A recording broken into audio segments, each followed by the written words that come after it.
Welcome to the Trench. My name's Jupiter.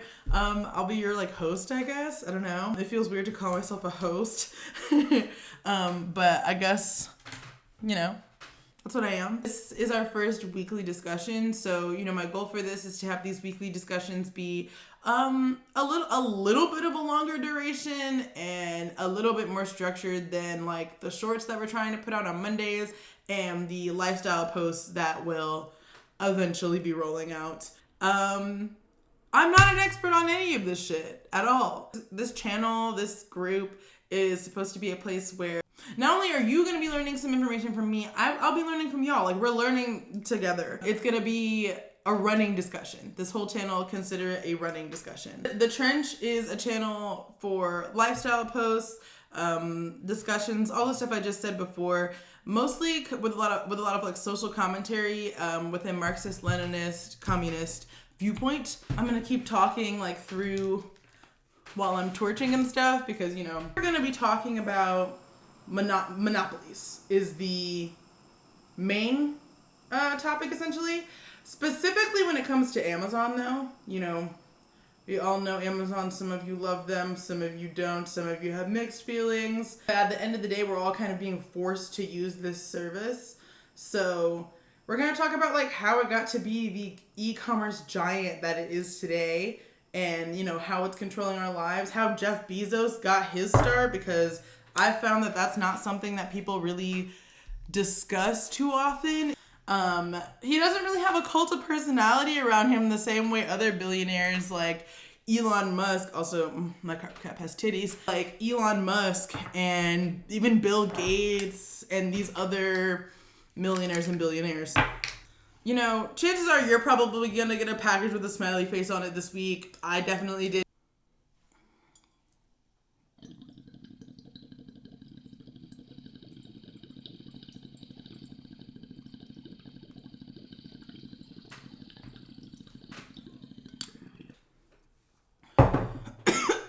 Yummy. Back to Amazon. So, you and somebody probably gonna get something from Amazon this week. It's kind of impossible not to buy from them at this point. I mean, as you fucking know. But here's a fun fact for you. Studies show that between 62 and 82% of all U.S. citizens have an Amazon Prime account, which is almost the same amount of people that are living paycheck to paycheck in the United States, which is 62%. So one thing I just want to point out between these two things, Amazon's part of their business strategy, as with most monopolies, is price slashing to suffocate their competition. So those same people who are living paycheck to paycheck also cannot afford to look for a more ethical source. These two things work together.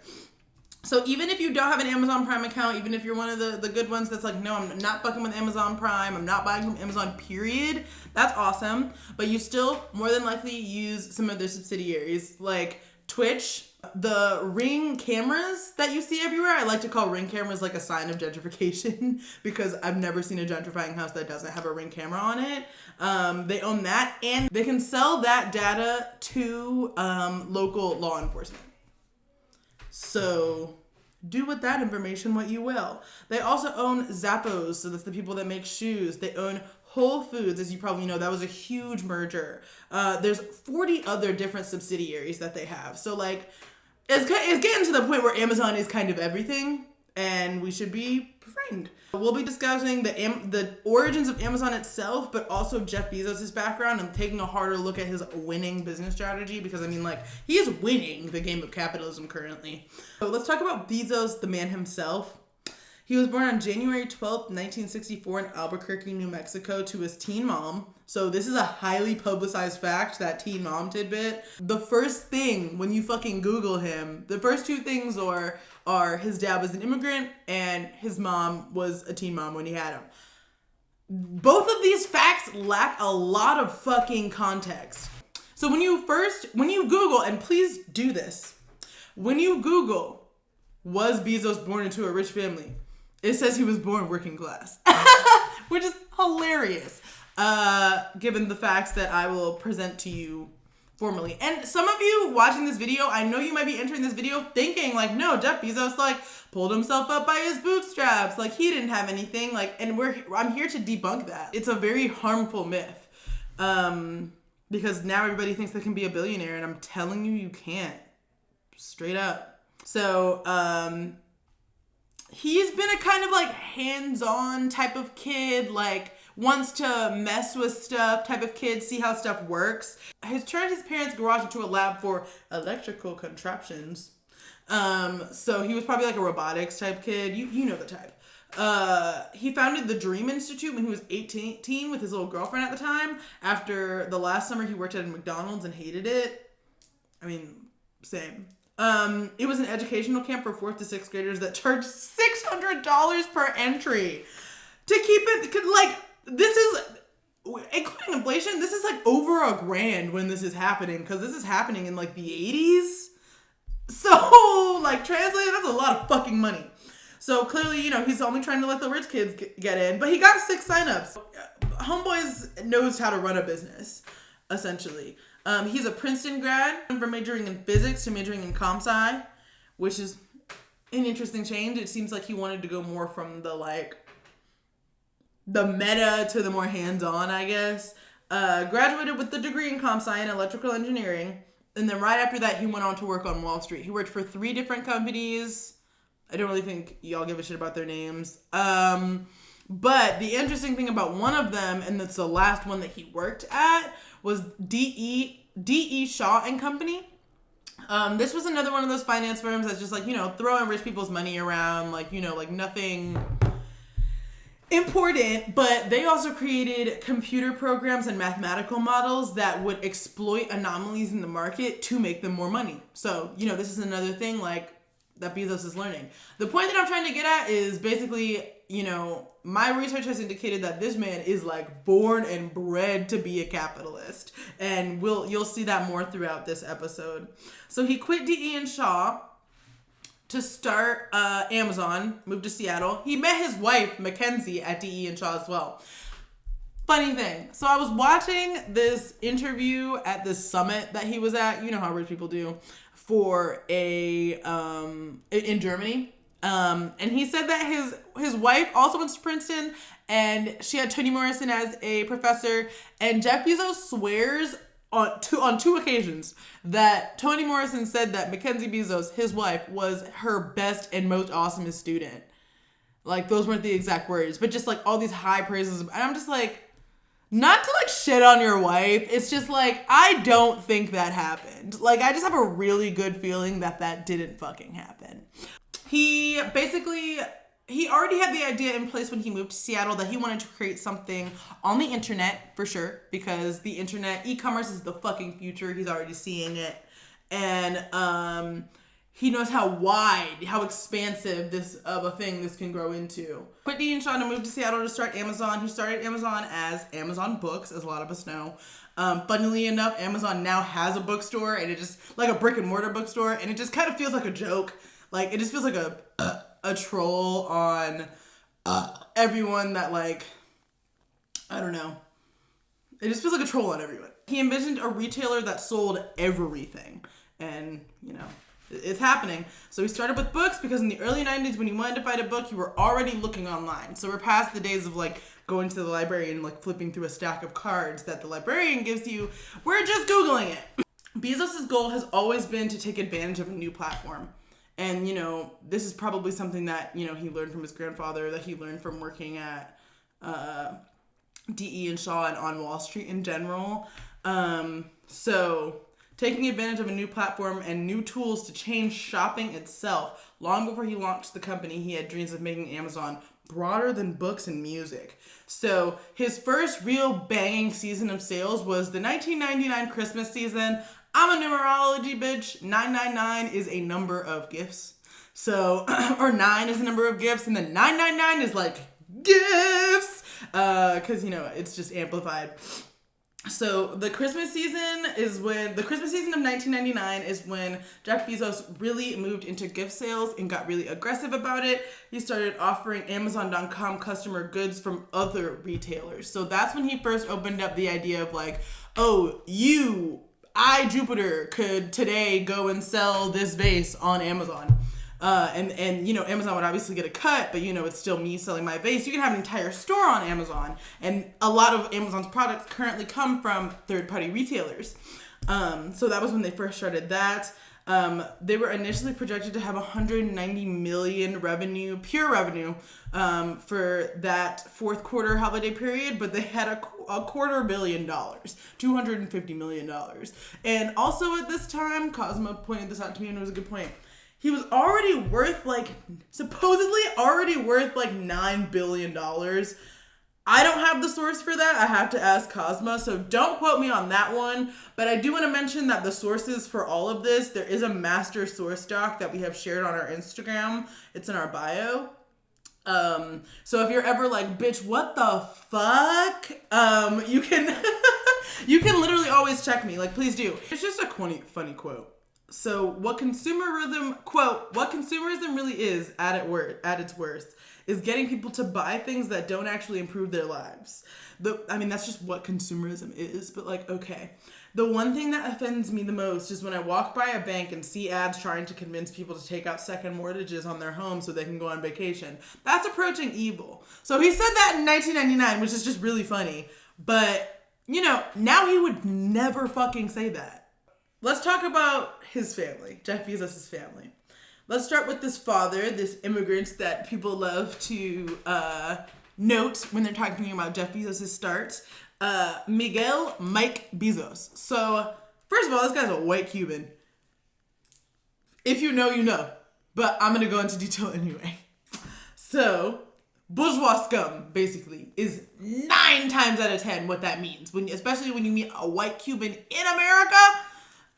You know, they always claim they were fleeing persecution from Fidel Castro when he seized the means, and they all fled, like, you know, right after the Bay of Pigs in 1962.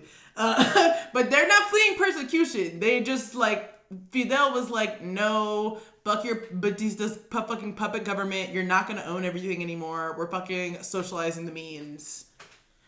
He moved out of Cuba when he was 16. He was 16 in 1962. He was sent to a camp for rich kids in Miami, Florida, and that is why all the white Cubans in Miami are like that. Yeah. They probably had similar experiences to this guy.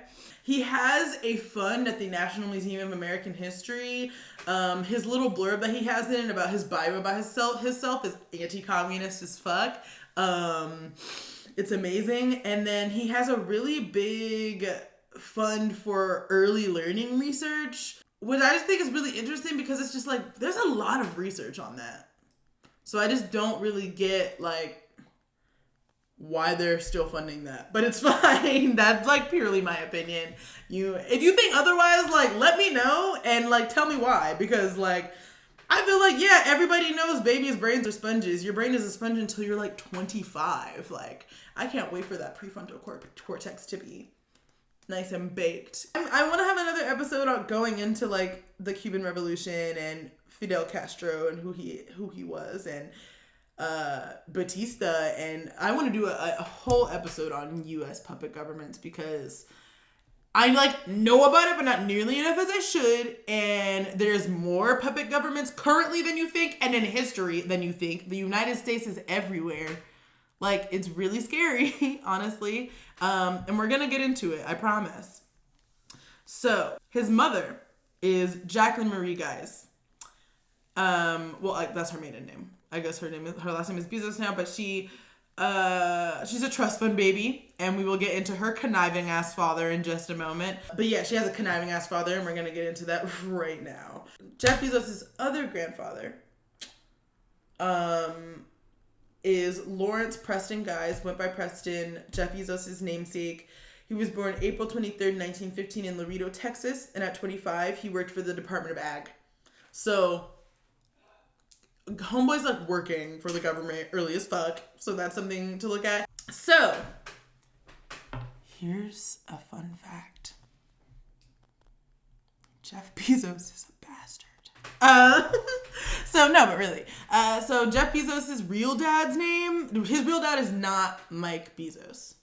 Also, I really think it's funny how white Cubans love going by a name that's not actually theirs. Like, and it's always super American. Like, Ted Cruz's real name is Rafael Cruz. But, you know, he can't get elected being named Rafael. So, there's that. And so, of course, Miguel changes his name to Mike. It's just like, your name is not Michael? Like, Miguel might be like Michael in Spanish, but still, I don't give a fuck. It's whack. Stop assimilating. No assimilation. This is a no assimilation space.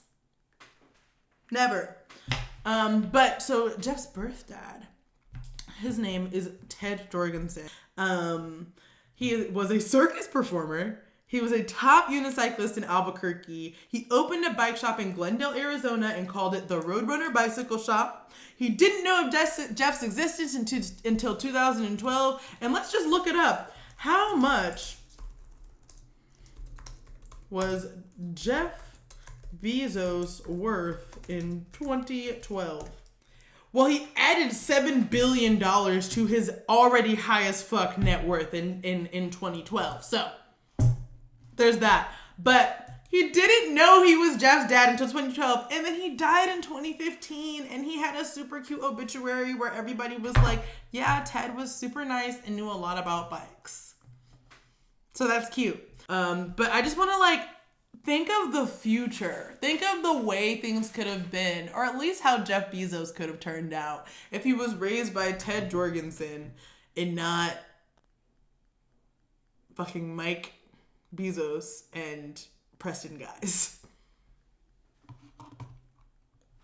So now we're going to get into the monopolization side of this episode, talking about Jeff Bezos' business strategy and what he did to get Amazon to the place where we all literally are kind of forced to use Amazon at some point. Or honestly, so basically we talked about the diapers.com fiasco earlier, where it's just like, you know, their business strategy is to slice the fuck out of prices so that just no one can compete. But let's talk about like, why are people so addicted to Amazon? So part of it is definitely the 2-day and now 1 and same day shipping that we can get from them. That level of instant gratification is crazy because not only are you getting it as soon as fuck, you're getting it without leaving your house, which is just like great, especially because of COVID. So, you know, of course, Jeff Bezos's network has increased by billions and billions of dollars since the pandemic. Like, people have to stay inside, or especially at the beginning, like they were actually doing that because things were closed. But yeah, so that creates a very eager consumer. Like, people are too impatient to deal with anybody else, so they don't. And it's definitely Amazon's goal to be the only person you're shopping from. What are people? Oh yeah, it's just like, and it goes back to things like buy now, pay later services, which Amazon does not yet do, but I know y'all have seen like Klarna and Afterpay, and there's other ones, like, they're not good, and I kind of want to do another episode on those. Like, y'all, it's not worth having those new shoes and shit. Like, it's just not. What are people using Amazon for? So from what I can see, it's mostly like Amazon's mostly taking people's funny money. Like, they're not they're not at the point where it's like people are like, oh, I can buy my meds on Amazon. Like, it's just not there quite yet, but we are getting to that level of corporatism, which is fascism. They're the same thing. By some estimates, this is a quote from an amazing Yale study that I found. It's called Amazon and the Antitrust Paradox. If you don't remember from your history class, because they were terrible at teaching us about labor laws, antitrust laws are laws that are supposed to support healthy competition and avoid monopolies happening in the United States. So the problem, I'll get to it. Hold on. I'm sorry. So here's the quote. By some estimates, Amazon now captures 46% of online shopping, with its share growing faster than the sector as a whole. In addition to being a retailer, it is a marketing platform, a delivery and logistics network, a payment service, a credit lender, an auction house, a major book publisher, a producer of television and films, a fashion designer, a hardware manufacturer, and a leading provider of cloud server space and computing power.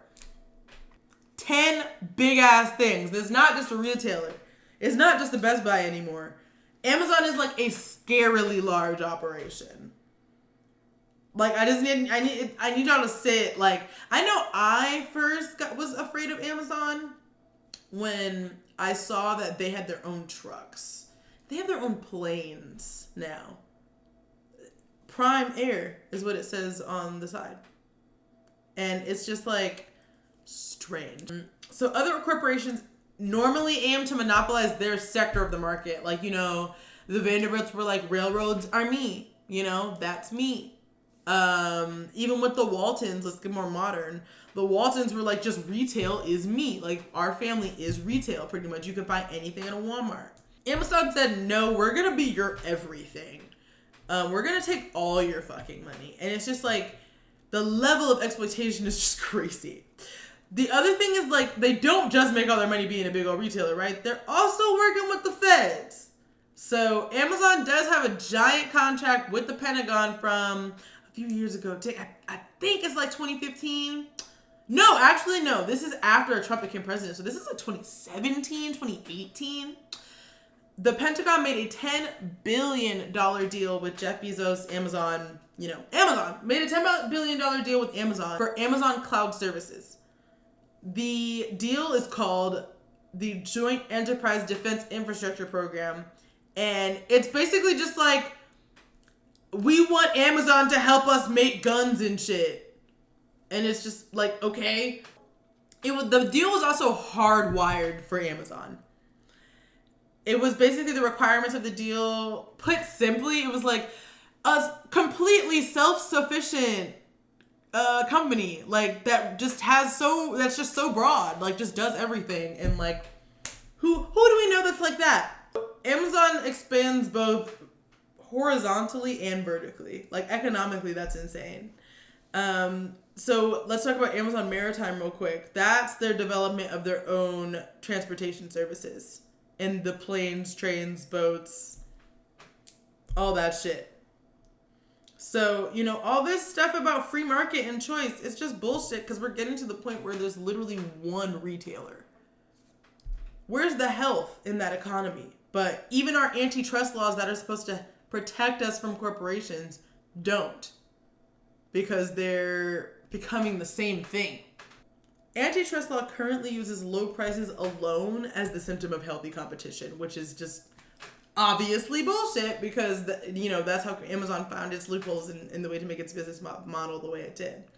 So it doesn't really focus on the health of the market at all, so much as it does like short-term consumer happiness. So it's like, that's the other thing why everything fucking breaks, is like literally the laws for how the economy is supposed to be considered healthy, or the parameters of how the economy is supposed to be considered healthy, don't like care about the consumers, not even the long-term happiness.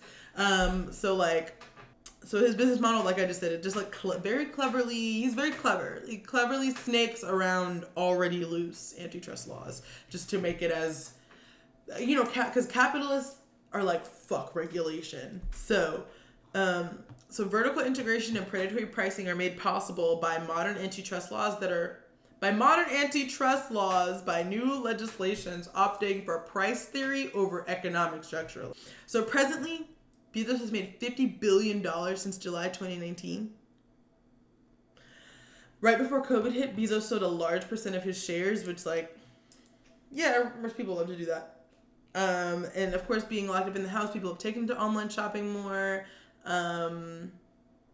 His labor practices are still shite. They always have been. Even worse now because there's a lack of PPE. People are working until they're like throwing up. I know a lot of us have heard about the labor hero, Chris Smalls. I was fortunate enough to be on a call with him for like Housing Justice for All at one point, I think. He was a former manager's assistant. He led a walkout at the Staten Island JFK 8 warehouse due to a lack of worker protection with no PPE and other things. He got super famous. Bezos recently sat before Congress looking scared shitless, because you might know Congress is trying to do some type of breakup of big tech, but like, we'll see how that goes. And then just a funny like question that I always think of, I'm just like, why doesn't Bezos have this like cult of personality around him at all? Like, unlike Musk and like these other niggas who are like very much have like fans Jeff Bezos doesn't have fans.